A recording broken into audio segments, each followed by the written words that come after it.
I feel like it's a little low, just a tad bit. We're going to ignore the fact that my face is a completely different color than my hands in this video. I was very pale, and I tried to do my makeup yesterday, like very pale, because I am very pale. And the foundation that I have for when I'm paler just did not work at all. It was so patchy. My bronzer like barely went over it. It was so bad. So I had to use a little bit of a darker foundation mixed with the paler foundation so I don't match my hands.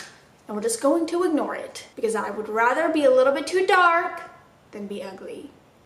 Okay? But hey y'all, I am back, and today I have more police stories that I'm very excited to share with you guys. I have been dying to read out of this book. Like, the stories are so fascinating to me. I have been dying to read out of this book, and I've had to wait so long, it feels like. So we're gonna hop right into it because the first story sounds already insane, and so I just want to get into it. The first story says, Eyes of the Devil.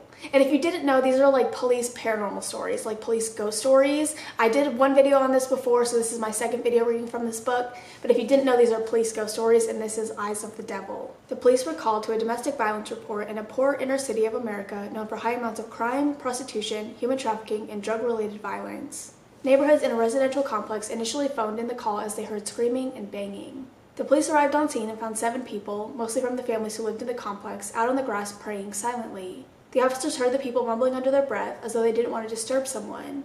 When the officers asked what they were doing, one answered, "Praying for our souls." This unsettled the officers and immediately set the tone for what was to come next. Heading into the apartment, they were directed to go into a room where a member of the family was apparently possessed. Skeptical and thinking this was probably a drug-related incident, they went to assess the situation. Reaching the door, they realized there were multiple voices in the room, though they were advised there was only one man, screaming at one another in languages neither of the officers recognized. Sensing the situation was outside of their expertise, the lead officer called for backup and EMTs for a potentially serious psychological incident. While waiting for backup to arrive, the officers questioned the family about the man.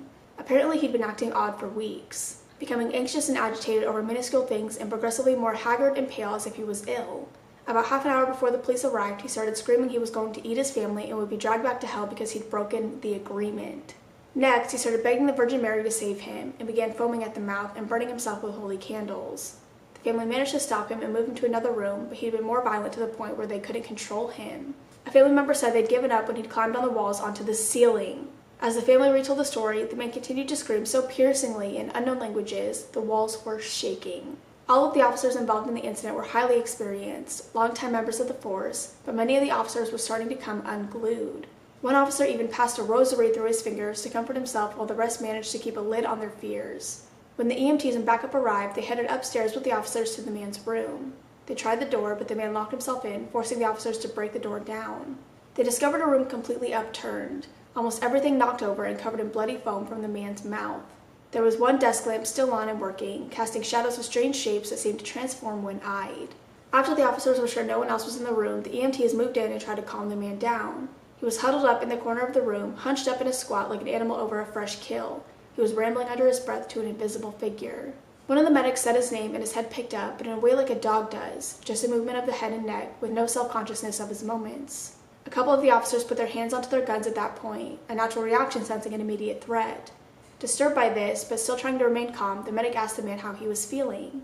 The man smiled and said in Spanish, "God himself will not recognize you when I am done with you."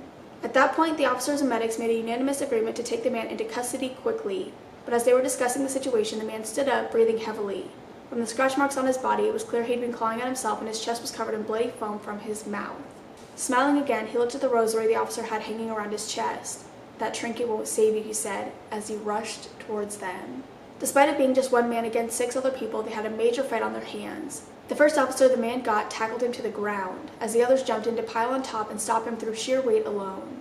The man fought wildly, scratching, punching, and struggling like a cornered animal, screaming at them all the while. Eventually, they managed to subdue him enough for one of the medics to prepare a syringe to sedate him. As the medic was doing this, the lead officer, who was holding the man's arms over his head, made eye contact with the man. The officer began crying out in horror and released his arms, recoiling away from the man like he was truly something disturbing. In response, the man stopped struggling, gave a deep belly laugh that made everyone in the room shiver, and said to the officer, "Look closely so you don't forget." The medic managed to get the syringe ready and sedated the man enough for the others to get him onto a back stretcher and strap him down before taking him out to the ambulance. The officer who made eye contact with the man was white as a sheet and refused to ride in the ambulance, opting to follow in a patrol car behind. Another officer rode in the ambulance with the medics, and as he tells it, he never took his hand off his gun the entire journey. When they got to the hospital, the officer who made eye contact went to the chapel to pray. Later, when one of his fellow officers asked him what he saw, he said, "His eyes weren't human. I know what I saw. I've never seen anyone with eyes like that. It was like looking into the eyes of the devil." I said this in the last video and I will say it again. I don't know what I would do in that situation. Like, you're trained as an officer to handle certain situations. What do you do when it's just somebody who's possessed? Like, what are you supposed to do? How do you react? Rumble, do you have to do that while I'm filming a serious video? Just licking his asshole. Like, what the fuck? Moving on. Okay, well, you're gonna have to ignore my cat cleaning his butthole in the background. I'm so sorry. This next story says, "A scream into the night."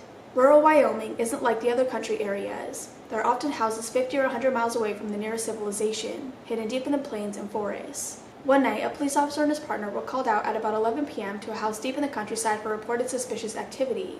That far out into the countryside, suspicious activity can mean anything from a car sitting in a field to a UFO sighting. Not knowing what to expect, the officers headed out. When they arrived, the family living in the home told the officers they were hearing peculiar screaming coming from the direction of a creek near their property. The officers waited a short while on the porch with the family, and, sure enough, they heard a scream coming from a few hundred yards away in the darkness. It was an incredibly strange sound, like a woman in distress but higher pitched. It lasted about 10 to 15 seconds and repeated every few minutes. It was strange enough for the officers, both experienced outdoorsmen, to be sure not an animal around the area made that kind of sound, nor anything else. They instructed the family to stay inside their house and went to investigate. The officers set off towards where the noise was coming from, pushing through the dark pine woods where their flashlight shadows danced and created disturbing shapes at the corners of their eyes. As they walked, the lead officer tried to work out what it was that they were hearing. In his mind, there were two options for what was causing the noise. Either an animal's sound they never heard before, possible but unlikely, or a woman being murdered or mutilated in the creek bed, equally as unlikely but far more serious. They heard the scream twice more as they approached, but when they reached a small, muddy stream passing through the creek, the screaming stopped. Hoping whoever was making the noise was still alive, the officers began to shout for anyone who could hear them to come towards their voices since it was safe. The only response was the sound of the water and the wind sighing through the trees. They waited 10 minutes and didn't hear anything else and figured it may have been an animal after all, and they had scared it away. Suddenly, the scream came again, but this time it came from the direction the officers had come from, back into the small patch of woods they'd passed through. Turning and heading back there, they got about halfway back to the house when the scream came again, right beside them. By that point, the officers had trepidations and cast their lights around to see who or what was making the noise. But they did not see anything.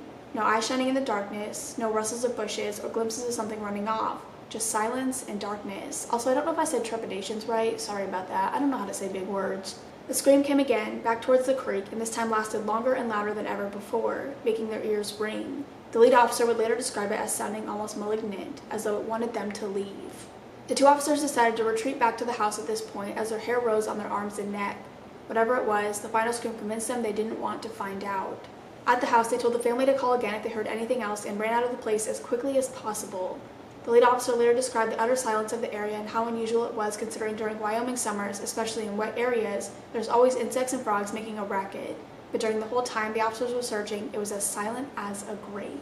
Yeah, I'd probably do the same thing. I would just back out. I'd be like, you know what? Someone else can come look at this. I'm just gonna go. I'm just gonna run out of here really quick. You know, it's not a big deal. I'm gonna go help someone else. Rumble's done, by the way. Thank God. Thank the Lord. The Rumble is done. He's satisfied with his butthole. This next story says, "A footprint without a child." Not all police officers work on the streets of cities. Some spend their time making sure law and order are maintained on military bases as well. Much like in cities, the night shift for military police is usually a quieter time, especially during the winter months. Most bases have alarm buildings linked to a central console. If an alarm is tripped, an MP will check all doors to ensure they're locked. If not, the building will be secured and officers will check for intruders or a malfunction. This story begins much like any other, on a quiet night without anything needing attention. One MP and his partner were on patrol at midnight when an alarm was tripped in an elementary school. As many servicemen and women also have families, the military also has schools on base. The partners went to check on the building and found all the doors closed and no sign of anyone around. They called in to report the building secure and carried on. About 20 minutes later, they received another call concerning an alarm at the school. The officers headed back to the school and once again did a full check. This time, though, there was a door open leading into a boiler room. Inside was dark and dank, full of cobwebs and reeking of diesel fuel from the pipes leading to the boiler. The room wasn't particularly large, and the officers searched it top to bottom, even checking the vents and cupboards in case someone was hiding in there. Figuring someone may have forgotten to lock it, they secured the room, locked the door properly, and headed on their way again.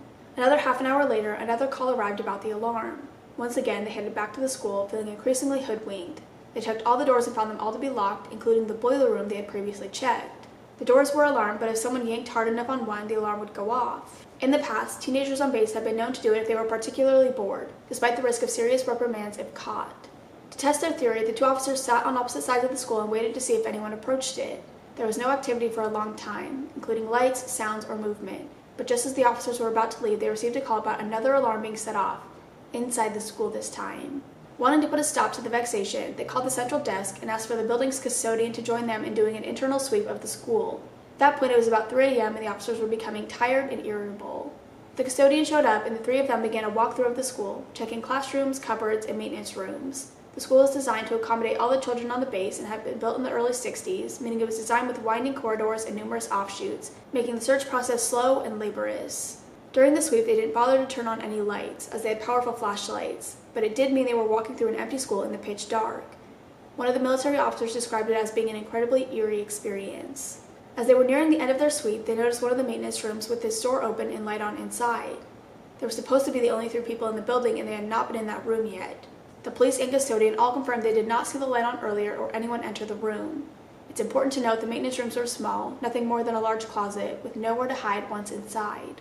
They walked down towards the room, sure they would finally caught their prankster, but when they looked in, there was no one there.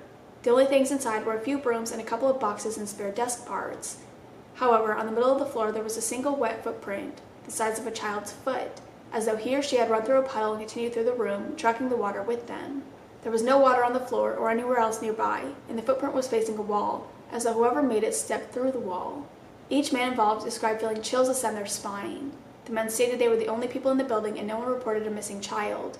Everything was locked up as they had checked the rest of the building in a 3-hour deep search. No one entered and no one left. So where did the footprint come from? To this day, no one knows. Okay, that is all I'm going to read for now because these stories are a bit longer and I'm having difficulty speaking today, so that's where I'm going to end it. And the next story is like super long, so we're going to start the next video with the super long story. But I hope you guys enjoyed. I love these stories. I love these and the Ouija board stories. They're my favorite so far. Even though I've only read 3 books, I think these are my favorites. I really love the Ouija board stories. I think those ones are like my #1 favorite so far, but who knows because we have a million other books to go through from the same author, just all different ghost stories. But I'm going to go eat breakfast because I have not done that yet. At this point, it's pretty much lunch, but we're gonna call it breakfast because I'm gonna eat breakfast foods. I'm gonna go eat, but I love y'all. I will see you in the next one. Bye. I have nothing to say here. Got nothing. Absolutely nothing. I'm going to get Korean hot dogs tomorrow. Maybe I do have something to say. Have you guys seen like Trisha Paytas eats them all the time? The like big corn dogs with the mozzarella inside. There's like potatoes on the outside. We're getting those tomorrow and I'm so excited. I'm going with Brittany and my sister and then we're gonna go play games at Brittany's house. So that'll be fun. I'm so excited. We got them once before after like a bridal shower that we went to because we were like close. Because they're in Mesa. We have to drive all the way to Mesa and I'm like an hour away from Mesa, so it's gonna be a long drive for Korean hot dogs. But it's worth it. Oh, it's so worth it. But okay, now I'm gonna go because I just shared something that's completely irrelevant to this whole video. See ya!